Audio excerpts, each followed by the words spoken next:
Oh boy, oh boy, oh boy. So, I am a massive fan of horror movies, and I have the belief that there will be a good video game movie, with this year's Tomb Raider being a step in the right direction. Slender Man has taken these steps and taken 2 steps back.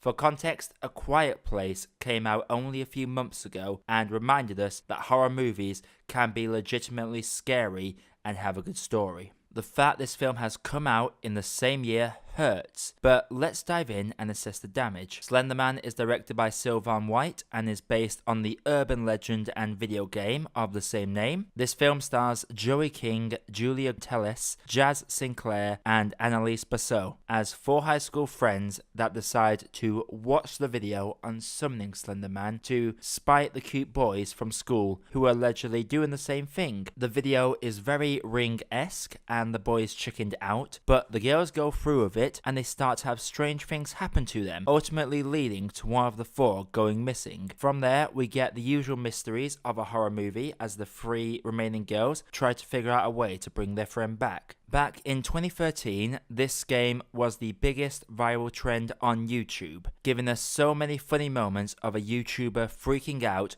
over the static as they collected the 8 pages. This film has not only come out at least 5 years too late, but has actually made me want to go back and watch these old videos just so I can remind myself that Slender Man is supposed to be scary. Now that friend got off easy. One of the few positives is the fact that one actress manages to get out of the film without any major damage to them as a performer. In terms of other positives, there is a good shot here and there, with only one good shot showing a shadow slowly layering over the girls, though even that could be executed a lot better in terms of the framing and the soundtrack. But there was at least something good there. Also, Slender Man looks interesting, albeit he looks better from a distance, but when we get him up close, he looks very nice and creepy, and the film uses the woods well, keeping that motif from the game. It does use tree shots a lot, and when it's using archive footage of Slender Man from other people's perspectives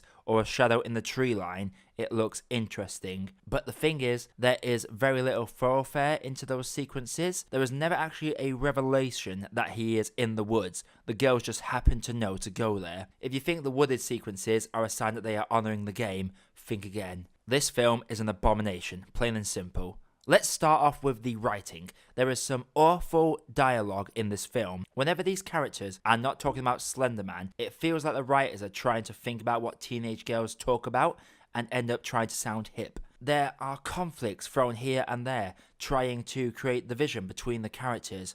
One character is apparently really good at track, but the film never throws in a scene of them doing track. And I can think of at least 3 dialogue exchanges that could have worked during these alleged track practices. There is a reveal that looks really dumb and defies all logic, and this isn't even the supernatural elements. Some of the cliches are painful. You tell a character not to do something and they do it anyway. That happens, but this film doesn't even pretend to act like they won't be making that obvious screw up. And at the end, a character goes from facing their fears to running in about 2 seconds. Abysmal writing. As for the cinematography, I get that films have to compensate for a lack of budget, with this film having only a $10 million budget, but some of the camera work is straight up offensive to a budding cinematographer. In film school, camera tricks are used, but they are used sparingly so as not to jar the audience. This film uses so many camera tricks to try and make the film scary that most of them are more likely to make you laugh than hide in terror. I hoped they were saving money for the special effects budget, but if that was the case, the film should have not even bothered, because there are some of the worst special effects in a horror movie I have ever seen. A mirror exploding and a possessed tree smashing through a window. They are an absolute eyesore. I would be forgiving for the lack of budget, but I think to horror movies such as Saw, Paranormal Activity, and The Descent, and I realise that's no excuse, because even with inflation, these budgets are still cheaper and made a much better looking and terrifying movie. Now, as a horror purist, I hate jump scares. Those loud noises that make you jump despite you not even being remotely scared. I hate those with a passion. So when one gets me, I am shaking my fist at the screen. The film tries jump scares. Not a single one worked. Not one. Even horrors I hold nothing but contempt for have at least got me, and for all the soundtrack that they used, not once is it effective. This film drowns its audience with sound, and it just becomes white noise by the end. Think of the game where all we needed was footsteps and echoey woods to scare us. Very subtle, while Slender kept getting closer. This film plays nothing but loud, tense music for every scene that so much as dares to try and be quiet. A Quiet Place actually terrified everyone worldwide in a film that literally had no soundtrack. It let acting and natural noises scare us. So this filmmaking, all those cliches about horror and failing to deliver any form of jump scare, is a failure on all levels. Performances, I am so sorry, but no one did themselves any favors in this. Nobody. On the one hand, we have King with some overacting for every freakout scene, with soulless delivery on simple dialogue scenes.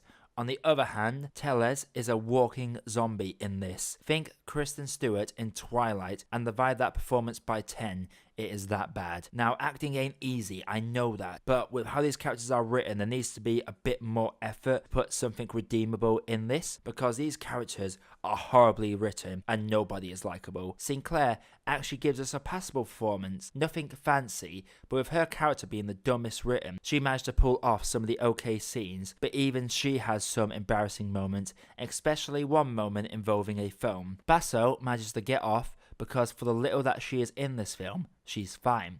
And in this film, where everyone was abysmal, it looks like an Oscar-worthy performance. I'm done talking about this film. Anything positive I have to say is reaching for straws. I did not actually think when I started this channel I would have to give a theatrical release my lowest rating, as I reserve that for a film that doesn't have the first clue on how to be a film. This one is just a cup of boiling water.